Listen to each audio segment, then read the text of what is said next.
Treatment plus colour. काफ़ी लोग comment कर रहे थे मेरे को कि हम जब ट्रीटमेंट करते हैं तो क्लाइंट को हेयर कलर भी चाहिए होता है, या फिर हमें कलर पहले करना चाहिए या फिर ट्रीटमेंट बाद में करना चाहिए, या फिर ट्रीटमेंट पहले करें या फिर कलर बाद में करें। तो काफ़ी कंफ्यूजन होती है, क्योंकि ऐसा लगता है कि जब हम ट्रीटमेंट पहले कर देंगे और कलर बाद में कर देंगे तो क्या लगता है पहले ट्रीटमेंट करने पे फिर कलर करेंगे तो ट्रीटमेंट का रिजल्ट कम हो जाएगा, और वो रियल में कम हो जाता है। लेकिन उसकी एक कंडीशन होती है, अगर आपने पहले ट्रीटमेंट किया है तो आप सिर्फ कलर 10 या फिर 20 वॉल्यूम में कर सकते हो। 30 और 40 वॉल्यूम आप नहीं ले सकते हैं, ठीक है, क्योंकि 30-40 वॉल्यूम काफ़ी ज़्यादा हार्श होता है, तो लिफ्टिंग ज़्यादा देता है और हेयर का जो ट्रीटमेंट होता है वो काफ़ी हद तक कम हो जाता है, तो फिर वो कोई फ़ायदा नहीं है। अगर आप क्लाइंट को कलर चाहिए, एक कलर आप सभी को पता है डायरेक्ट ट्यूब से होता है, ठीक है, जिसको हम बोलते हैं नॉन ब्लीच हेयर कलर। एक होता है आफ्टर प्री लाइट कलर करके होता है। तो मैं दोनों बताने वाला हूँ कि डायरेक्ट कलर का क्लाइंट मांग रही है तो आप पहले कलर करें या फिर ट्रीटमेंट करें। अगर क्लाइंट को प्री लाइट वाला हेयर कलर चाहिए तो वो भी बताइए कि पहले ट्रीटमेंट करें या फिर कलर करें। तो सबसे पहले हम डायरेक्ट ट्यूब की बात कर लेते हैं। और ट्रीटमेंट की मैं कौन सी बात कर रहा हूँ मैं आपको बता दूँ, जो आजकल बोटॉक्स चल रहे हैं, ठीक है, नैनो प्लास्टिया चल रहे हैं, टैनिनो चल रहा है, ये सारे जो ट्रीटमेंट होते हैं ये अच्छे खासे हेयर को स्ट्रेट देते हैं, लेकिन प्रॉपर स्ट्रेट कभी भी नहीं देते। तो कभी भी क्लाइंट को कंसल्टेशन करें नैनो टैनिनो बोटॉक्स वगैरह में, तो क्लाइंट को बोलो कि ये हेयर को 60 to 70% स्ट्रेट करते हैं, रिलैक्स करते हैं, ठीक है। तो हेयर को रिलैक्स करते हैं तो हेयर उसमें स्ट्रेट हो जाते हैं, लेकिन प्रॉपर स्ट्रेट नहीं होगे अकॉर्डिंग, अगर आप मान के चलो तो स्मूथिंग जितने नहीं होगे, ठीक है, कंपेयर करोगे तो अगर स्मूथिंग वाले से तो वैसे नहीं होगे।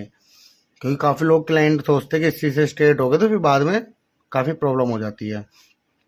अगर क्लाइंट को ब्राउन हेयर कलर चाहिए, देखो ब्राउन, तो क्लाइंट का हेयर वर्जन है तो इसमें आपको कोई दिक्कत वाली बात नहीं है। आप क्लाइंट को 12.1 कोई भी हाई लिफ्टिंग सीरीज ले सकते हो, 13 नंबर की ले सकते हो, वगैरह वगैरह, कितनी भी जितनी भी हाई लिफ्टिंग सीरीज है वो ये ले सकते हो।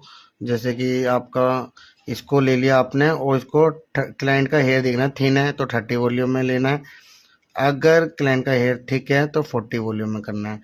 ये आप डायरेक्ट क्लाइंट के बालों पे कर दोगे तो इजीली अच्छा सा वार्म ब्राउन हेयर कलर आ जाएगा, ठीक है। अब आप बोलोगे आप इसके बाद ट्रीटमेंट करेंगे तो कलर फेड तो नहीं होगा। देखो गाइस, जब ब्राउन हेयर कलर जब फेड होता है ना तो उसके अंदर ना कोई रिफ्लेक्शन आ जाती है, जैसे गोल्ड की रिफ्लेक्शन आ जाती है, सिर्फ जस्ट रिफ्लेक्शन आती है।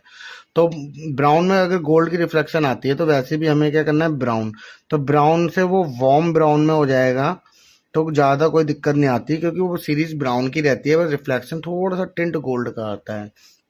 तो आप पहले डायरेक्ट ट्यूब से कलर करें, देन उनके बालों पे ट्रीटमेंट करें जो आप करना चाहते हो, नैनो टैनिनो बोटॉक्स वगैरह, ठीक है। अब क्लाइंट कहती है कि मुझे आफ्टर प्री लाइट कलर चाहिए, जैसे कि मैं आपको बता दूं, जैसे क्लाइंट ने मांग लिया आपसे 9.1 की सीरीज मांग ली, या फिर क्लाइंट ने 5.66 मांग लिया, 7.35 मांग लिया, तो ये कलर आप अगर पहले प्री लाइट करोगे, ठीक है, फिर इनको डिपॉजिट करोगे,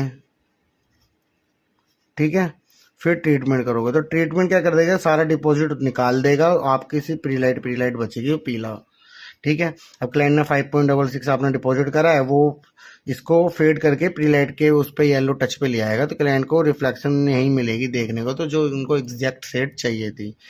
तो ट्रीटमेंट बीच में आ रहा है तो आप कैसे उसको करेंगे मैं आपको बताता हूँ। देखो सिंपल सा पैटर्न है, सबसे पहले आपको क्या कर लेना है, प्री लाइट कर लेनी है, जैसा भी उनको चाहिए, हाईलाइट में चाहिए या फिर ग्लोबल में चाहिए, उस प्री लाइट कर लो। प्री लाइट के बाद आपको क्या करना है, स्टार्ट कर देना आपको ट्रीटमेंट आपको स्टार्ट कर देना है। ट्रीटमेंट पूरा कंप्लीट करने के बाद जो आप उनका एक वॉश लेते हो वो आपको ज़रूर लेना है, ये नहीं ट्रीटमेंट हुआ सीधा कलर कर दिया वॉश नहीं करा तो फिर तब भी आपकी शेड एग्जैक्ट नहीं आएगी, ना ही कलर में भी पैच आएगा, क्योंकि ट्रीटमेंट उस टाइम बालों पे लगा रहता है। आप सभी को पता है जब हम नैनो बोटॉक्स वगैरह करते हैं तो प्रेसिंग हम ट्रीटमेंट के ऊपर ही करते हैं, उसका रिंस नहीं होता। ठीक है, भले ही लेजी रिंस भी होता है नैनोप्लास्टिया में, W1 के फ्लोरेक्टिव में, फिर भी वो प्रोडक्ट जो है हेयर पे लगा रहता है, क्योंकि पूरा प्रोडक्ट हम हेयर से नहीं निकालते। ठीक है, तो पहले ट्रीटमेंट करने के बाद एक अच्छा सा वॉश ले लेना है, ताकि सारा जो प्रोडक्ट है रिंस आउट हो जाएगा। ठीक है, वॉश करने के बाद आपको क्या करना है, मास्क नहीं लगाना है, मास्क कंडीशनर वगैरह नहीं लगाना है, अच्छे से बालों को ड्रायर करना है। ठीक है, अब प्री लाइट वाले हेयर हो गए आपके पास, प्री लाइट वाले प्लस ट्रीटमेंट उन पर हुआ होगा। अब हम कलर को डिप अप करेंगे, हम कलर को डिपॉजिट। ठीक है, अब कलर को हम जो डिपॉजिट करेंगे वो हम पे ऑप्शन रहता है 10 वॉल्यूम का या फिर 20 वॉल्यूम का। ठीक है, आपकी मर्जी, अगर आपको बेस भी उठाना है, मान लो क्लाइंट के बालों पे आपने हाईलाइट्स करी है, अब भी नीचे ये जो बेस है ये भी लिफ्ट करना है, तो आप 20 वॉल्यूम ले सकते हो, वो भी अच्छा खासा लिफ्ट दे देता है। अगर आपको सिर्फ हाईलाइट पे सेट चढ़ानी है, जैसे 5.66 की या 7.35 की, तो आप 10 वॉल्यूम ले सकते हो। शैम्पू सेक्शन पे भी डिपॉजिट कर सकते हो आप, और सर्विस चेयर पे भी डिपॉजिट कर सकते हो। ठीक है, समझ लो, पहले प्री लाइट करनी है, ट्रीटमेंट पूरा कर देना।